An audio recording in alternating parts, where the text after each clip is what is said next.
Hey, this is Max. I'm back with another CSR2 video. Uh, People have asked me about the Bugatti Chiron and whether it's a good car to use for Tempest 3 Tier 5.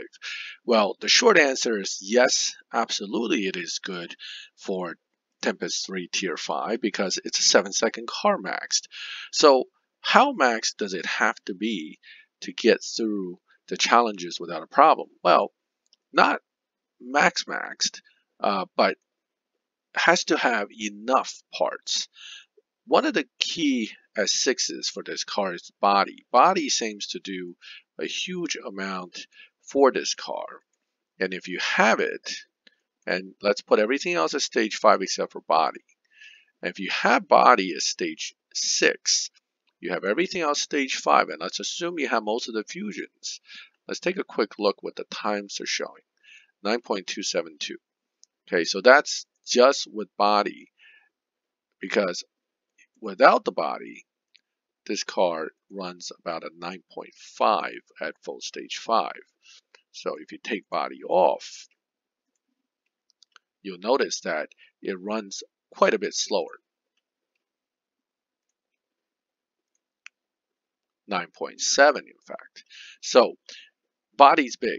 Body will give you a huge drop, and that should be one of the S6 that you want to look at when you're evaluating this car. Do you have S6 body? If you do and you have the fusions, even if you don't have certain fusions, it may not be a deal killer if you have enough other S6s. So body's a big one. And what else is pretty useful? Well, trans seems to be pretty useful. I can tell you right now, I'm not going to go through all of them like I do on a evaluation video, but I can tell you right now, engine, turbo, and intake are the weakest. What a shocker, right? But the trans is also by itself almost a 4/10 drop. So that's an important one. Now, with body and trans together, you're now pushing the boundaries of 8. And that's where you want to be. In order for this car to beat Tempest, it needs to run 8.8 or so. 8.9 can do it, but here's the issue.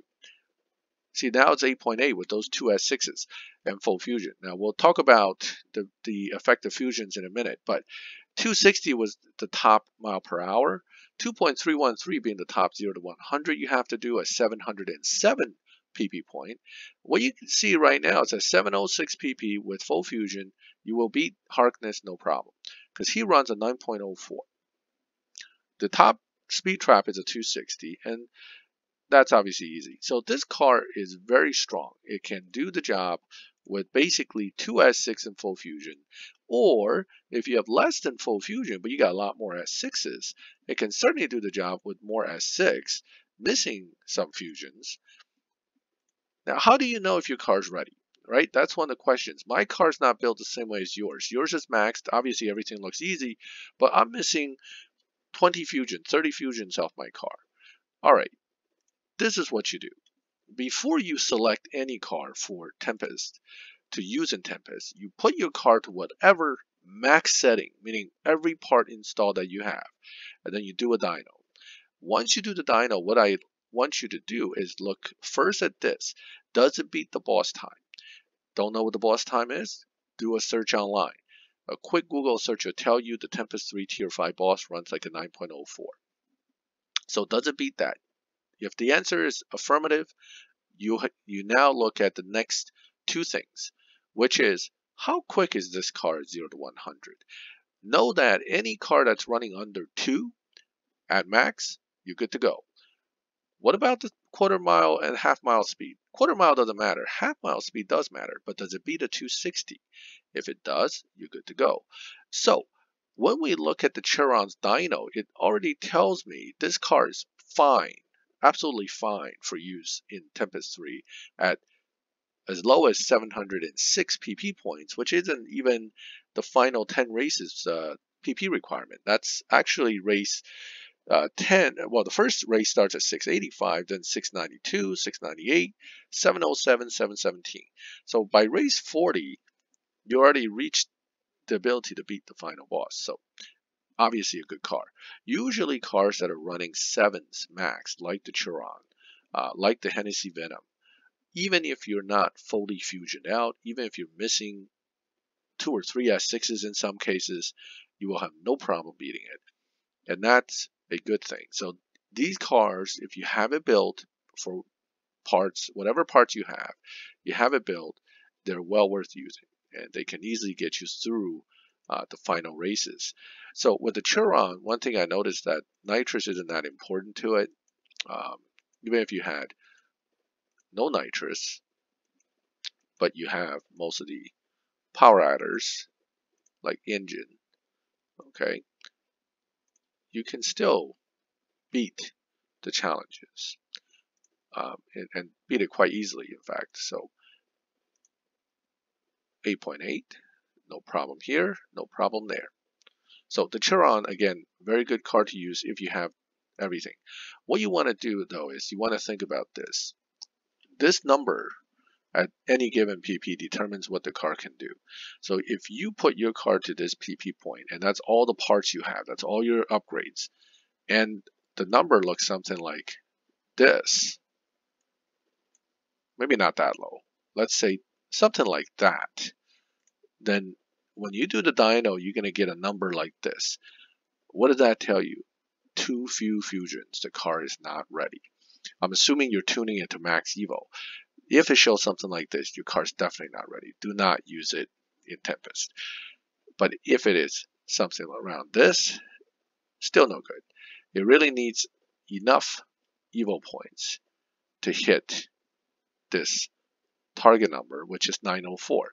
And that is not until you hit at least 1600 plus. Okay, I would say 1700 would be a safe bet for beating it.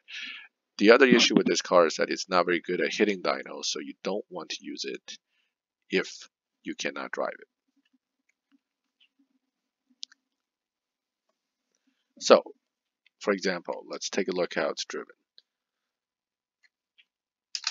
Don't need to really ride out first gear. You usually just go right to second and shift. And remember, I have no nitrous. I'm just running this straight up. Didn't run the time. That would lose the boss race. So that's too close, right? 8.999 is too close. You probably want to at least have 8.8 something. And then, even if you don't drive it as well as you possibly could, the margin of error is there, so you will still be able to beat the boss.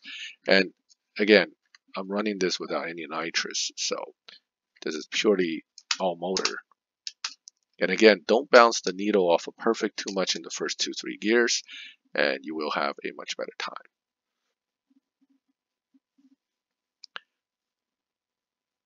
Still, not quite dyno, but does beat the boss. So that's really all you need to do with the Chiron. It's a very easy car to use. It does not need to be maxed, and it does not necessarily have to have full fusion if you have all the S6s. You just need to hit enough to make sure that it hits all the numbers. And this really applies to any T5 car. T5 is probably the easiest tier in Tempest. So your evaluation of a car, whether you can lock it in for Tempest 3 Tier 5, is simply dynoing it at max setting and checking these 3 numbers. If they seem to be close to the target numbers, 260, 2.313 or better, and 8.8 or better is what I would prefer. 8.9 is doable. If you can beat that dyno number or hit that number, 8.9 is fine too. As long as your car can do those things, it can be any car in Tier 5 and still win that particular tier. So that is the discussion on the Chiron and Tier 5 in general. I hope this video was helpful to you. Please do leave comments, ask questions. Subscribe to the channel so you can get notifications when I put new videos up. And as always, thank you for watching.